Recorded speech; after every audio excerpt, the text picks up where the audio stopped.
Hello, Mystics, and we are going to be doing an unboxing video for a book from one of my favorite places, Miskatonic Books.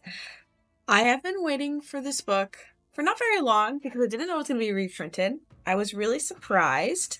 Guess you'll find out what it is. It does have to do with my goddess. Oh my gosh, it's beautiful. So this book is by Isidora Forrest, and it is the Offerings to Isis. Now, there was a print of this back in like 2006, but unfortunately, it's very expensive to try to buy it now. And I got this beautiful edition. Oh, the light's shining on it a little bit. Let's pull it up. And I got this beautiful edition. I don't think it's leather, but it feels great.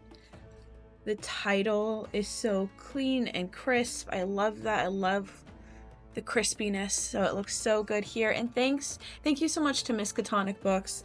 I originally ordered this and I got a copy that was a little messed up here, and they sent me a new one, and I am very, very grateful for that. So when I open up the book, let's find out together what number it is. What's the edition? Oh, well, first I have to show you this. Wow, look at this procession to Isis. This is beautiful. What a beautiful painting. Okay, now what is the number of the book? Okay, no, it's not this page either. 153. Ooh, okay, so 1 plus 5 is 6, plus 3 is 9. Cool. So there's 650 copies. Mine has the energy of 9. I love this. It is absolutely beautiful. This is the hardcover edition. Offering to Isis, Knowing the Goddess Through Her Sacred Symbols by Priestess Isidora Forrest, who was on my podcast, The Occult Unveiled, several moons ago. A wonderful conversation if you're interested in becoming a priestess to a goddess. So I don't think there's a lot of pictures in this book from what I gathered. Oh my gosh. I love when books have these little bookmark things. It's just timeless. It helps you. I love it. So the book doesn't have a lot of illustrations, but it does have these chapter pictures. I'm not sure exactly what they're called.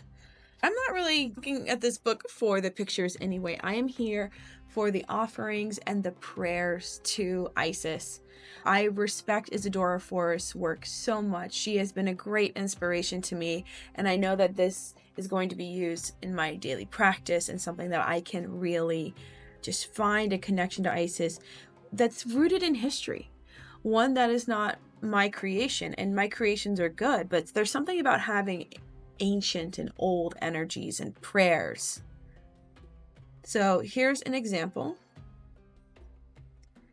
Isis. Oh, kitty cat, hello. Are you gonna come say hi to everybody? This is my cat. His name is Euphrates. He is very nosy when it comes to when I'm filming. So each chapter has some history behind the offering or the symbol of the goddess.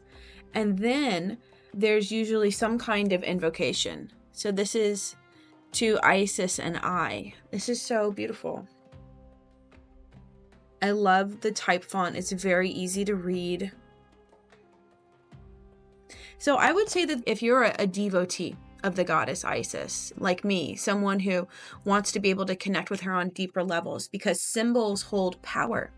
Symbols hold ancient knowledge that has been passed down through generation. Symbol is the language of the universe. And I know that this book is going to be a staple in my practice. This is something I'm going to use on a regular basis. I think it's beautifully crafted. It's beautifully made. The publisher is Azoth Press. Can say that it's been constructed quite well. It opens easily. The pages aren't stiff. Magic is the English word used to translate Egyptian Heka. In Egypt, the word Heka could be used to indicate the force of magic, a magician, a magic word, or the god of magic. As far as we know, God Heka first appears in the 5th dynasty.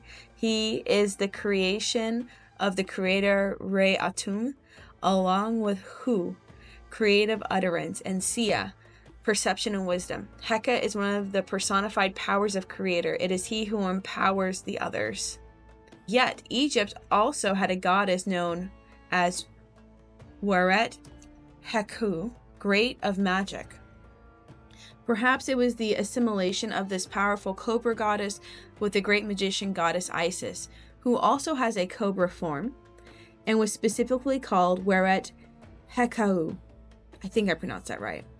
That is, the scene on the late period coffin shows Heka as goddess rather than in its usual male form. And I definitely connect with that energy of Isis as creatrix, great of magic.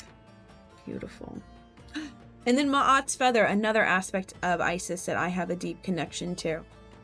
Most people think that it's Anubis that weighs the heart against a feather, but that's because of some Hollywood movie. I think it was The Mummy? Anyway, the judgment of the heart against a feather is done by the goddess Ma'at. And the reason why it's a feather is because Ma'at represents balance. She represents justice. And every ostrich feather is the same size and weighs the same amount. It also says here in the book that the quintessential symbol of Ma'at, or Me'et, as it says here, is the shuet, the ostrich plume that represents lightness and the all-pervading, airy nature of truth and right. That is beautiful. So what is the invocation for this version? To Isis, a Ma'at feather. Obviously, Isis has a lot of feathers because she is the goddess with the giant wings. So depending on what kind of magic you want to do, there's a way to choose a specific offering. Some examples are celebrating the birth of a child, for healing, to get a new job, to mourn a death. And then you choose a theme, whether it's zodiacal, planetary, elemental, plant life, animal life, celestial, or terrestrial. This is such a great resource. I know there's not a lot of copies, and these books go up in price so fast. Like, this book cost me in total plus shipping about $83, but this will go for thousands of dollars in a couple of years. It's definitely an investment. I view physical media as an investment. So thank you so much again to Miss Ketonic Books. Thank you to Azoth Press, and to, of course, Priestess Isidora Forrest for inspiring me and doing research so I can elevate my practice.